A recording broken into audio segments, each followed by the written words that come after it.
정치자금법과 공직선거법을 위반한 혐의로 재판을 받고 있는 황영철 국회의원이 항소심에서도 의원직을 상실할 수 있는 징역형을 선고받았습니다. 강원도교육청이 제2교육연수원을 횡성에 짓기로 결정했습니다. 강원도는 최근 남북관계 개선과 지방분권 확대 추세에 맞춰 강원 평화특별자치도 설치를 위해 다양한 공론화 활동을 펼치기로 했습니다. 어촌 경제가 나빠지고 고령화가 심해지면서 동해안 어촌 10곳 가운데 9곳이 사라질 위기에 놓인 것으로 나타났습니다.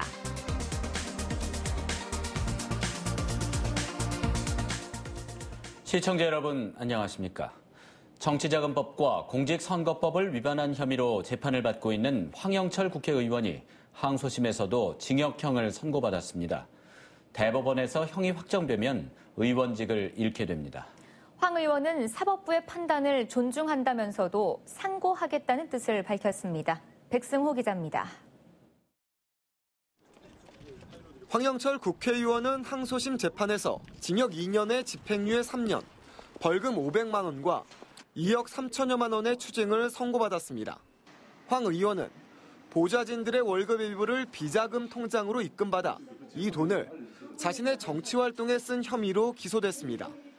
8년 동안 홍천과 횡성 지역구 사무실 운영비와 개인 경조사비 등으로 보좌진들의 월급 2억 3천여만 원을 쓴 혐의입니다. 또 선거구민과 단체 등의 금품을 기부해 공직선거법을 위반한 혐의로도 기소됐습니다.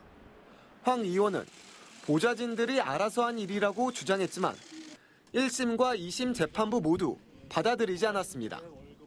서울고등법원 춘천 제1형사부는 황 의원에 대해 보좌진들에게 허위 진술을 요구하고 책임을 떠넘기는 등 반성하는 모습을 보이지 않는다고 밝혔습니다. 하지만 검찰이 일부 정치자금의 사용 내용을 증명하지 못했다며 1심보다 형량이 6개월 줄어든 징역 2년을 선고했습니다. 황영철 의원은 억울하지만 사법부의 판단을 존중하겠다고 밝혔습니다. 하지만 대법원에는 상고할 계획입니다. 지역구 관리라든지 이런 점에 쓰였고 또 제가 사적으로 그것을 유용하지 않았다는 측면으로 해석될 수 있어서 일부는 제 입장이 어느 정도는 소명됐다고 봅니다. 이번 판결이 대법원에서 확정되면 황영철 국회의원은 의원직을 잃게 됩니다. 또 앞으로 10년간 선거에 출마할 수 없게 됩니다. MBC 뉴스 백수호입니다. 강원도교육청이 제2교육연수원을 횡성에 짓기로 결정했습니다. 입지를 놓고 홍천군과 횡성군이 경쟁을 벌였는데 보다 구체적인 지원안을 제시한 횡성으로 입지를 결정했습니다. 이재규 기자가 보도합니다.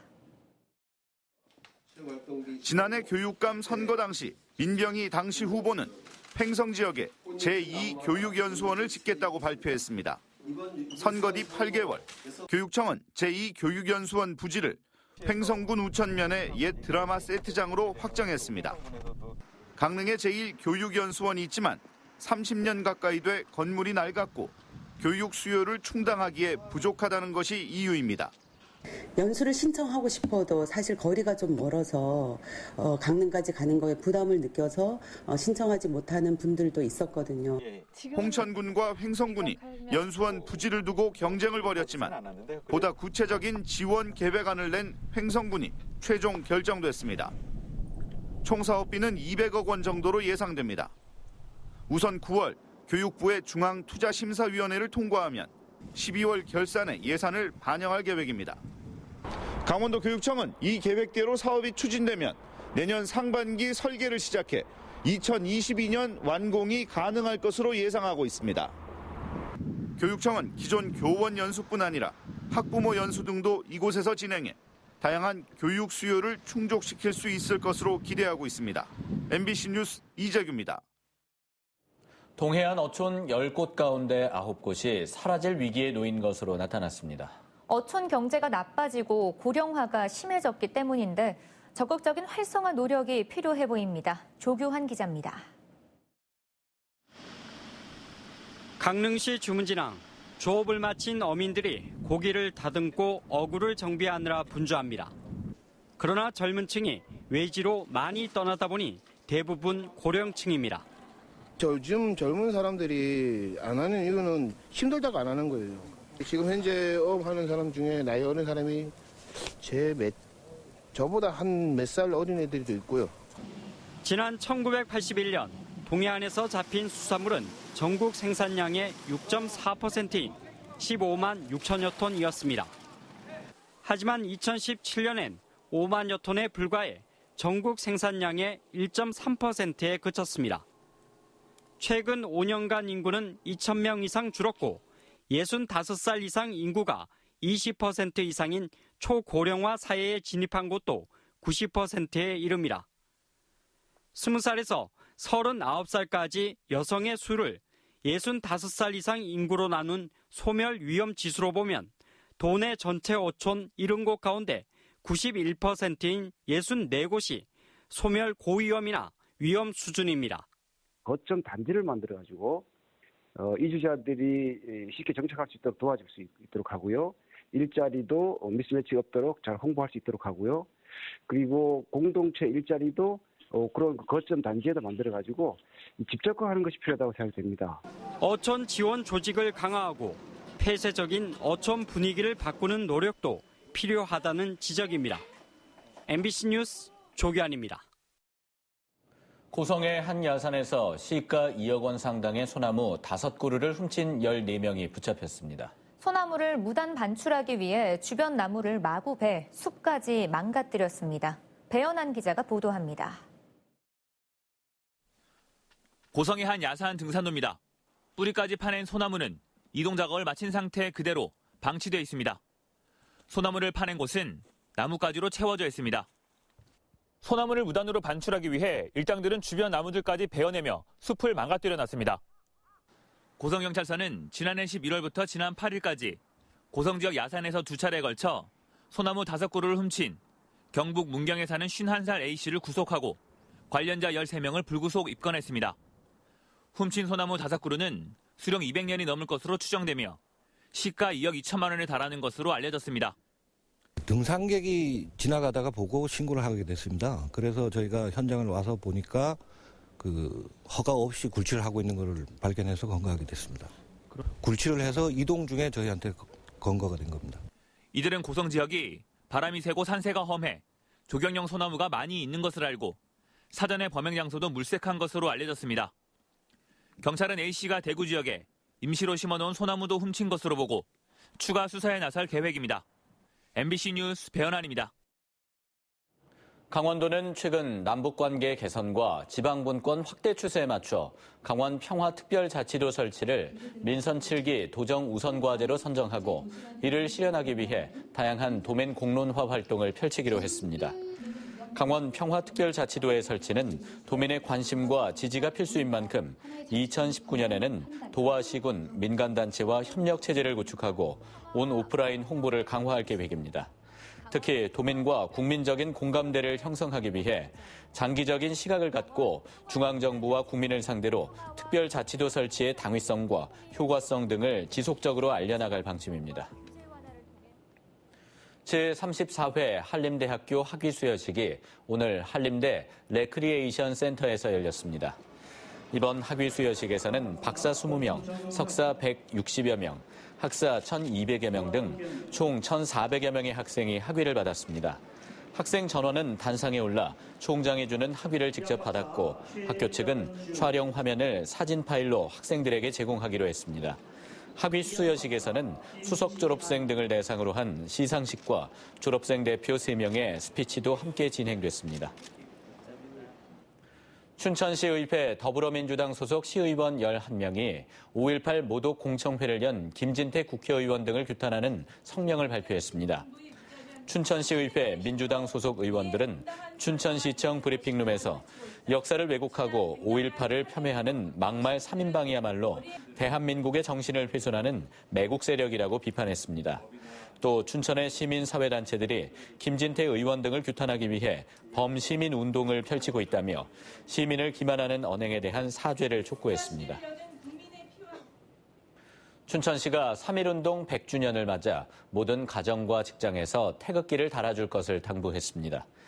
춘천시는 올해 3.1절 100주년을 기념해 기존 태극기 개양 원칙을 벗어나 22일부터 일주일 동안 태극기를 개양할 수 있다며 선열들의 나라사랑 정신을 기리기 위해 태극기 달기 홍보에 나섰습니다. 춘천시는 지역 택시 1,500대와 공무원 차량 500대 등 모두 2,000대 차량에도 태극기를 배포했습니다. 춘천 시립 어린이집의 운영 방식을 개선하기 위한 토론회가 오늘 춘천시청 민방위 교육장에서 열렸습니다. 참석자들은 시립 어린이집이 객관적이고 합리적인 평가를 받을 수 있도록 춘천시만의 평가 지표 체계를 만들어달라는 요청과 어린이집의 회계 비리를 확인할 수 있는 시스템을 구축해달라는 의견 등을 내놨습니다. 춘천시는 토론회에서 나온 여러 의견을 종합해 시립 어린이집 운영 정책에 반영할 계획입니다. 한편 이번 토론회는 어린이집 원장과 관계자, 부모 등 80여 명이 모여서 사전 자료 없이 자유롭게 진행됐습니다. 강릉 지역 한 초등학교 영양교사가 조리사와 조리 실무사들에게 5년간 갑질을 했다는 주장이 나왔습니다. 전국 학교 비정규직 노조 강원지부는 해당 영양교사가 2014년부터 함께 일하는 조리사와 조리 실무사들에게 자신의 사무실을 청소시키고 자신의 딸이 먹을 밥상을 차려오게 하는 부당 노동 행위를 지시했다고 주장했습니다. 강원도 교육청은 피해자 진술 등을 토대로 사실관계를 확인하고 있다며 법리 검토를 마치는 대로 처분 여부를 결정할 계획입니다. 올해 홍천에서 열리는 제54회 강원도민체육대회와 제12회 강원도 장애인 생활체육대회 기간 동안 활동할 자원봉사자 모집이 다음 달 22일까지 실시됩니다. 모집 대상은 두 대회 기간 동안 활동할 자원봉사자 900여 명입니다. 자원봉사자에게는 근무복 등 근무용품, 자원봉사 활동 인정과 근무 당일 급식이 제공됩니다. 자원봉사를 희망하는 사람은 홍천군 홈페이지에서 지원서 신청을 받아 작성해 홍천군 자원봉사센터에 신청하면 됩니다. 화천군이 평일 외출 장병들을 위해 시가지와 세계사단을 오가는 농어촌 버스를 대폭 증차합니다. 화천군은 우선 평일 외출 사전 시행 부대였던 7사단으로부터 외출 장병 현안 자료를 받아서 4개 노선에 농어촌 버스 8회를 증차시키기로 했습니다. 화천군은 15사단의 경우 봉오리와 사창리 2개 노선에 총 4회 증차할 예정입니다. 27사단 지역은 다목리, 봉오리 등 5개 노선에서 총 10회 증차 운행을 검토하고 있습니다. 인제군이 고등학생 교육비 지원에 나섭니다. 인제군은 관내 학생들의 교육기회 보장과 교육비 부당 경감을 위해서 고등학교 재학생 240여 명에게 총 1억 8천만 원을 지원할 계획입니다. 지원 규모는 각 학교당 급지별로 학생당 65만 원에서 92만 원입니다.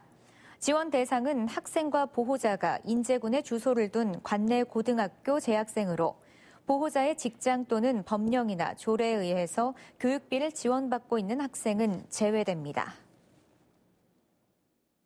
강원도 교육청이 새학기를 앞두고 일선 학교의 환경위생 점검을 실시합니다. 도교육청은 일선 학교에 환경위생 관련 주요 점검 항목이 담긴 공문을 발송하고 겨울방학 동안 쌓인 교실 안 먼지 제거와 유리창과 냉난방기 필터 교체 청소 등을 권고했습니다. 또 지난해 유치원과 초중학교에 설치한 공기청정기와 라돈 저감 시설의 정상 작동 여부도 점검할 계획입니다. 춘천시가 각종 규제 개혁에 나섭니다. 춘천시는 최근 3년간 해결되지 않은 규제 가운데 지역 수건 과제와 지역 성장 동력 창출을 위해 개선되어야 할 규제를 발굴해 사전 검토와 관계부처 건의를 통해 개선하기로 했습니다.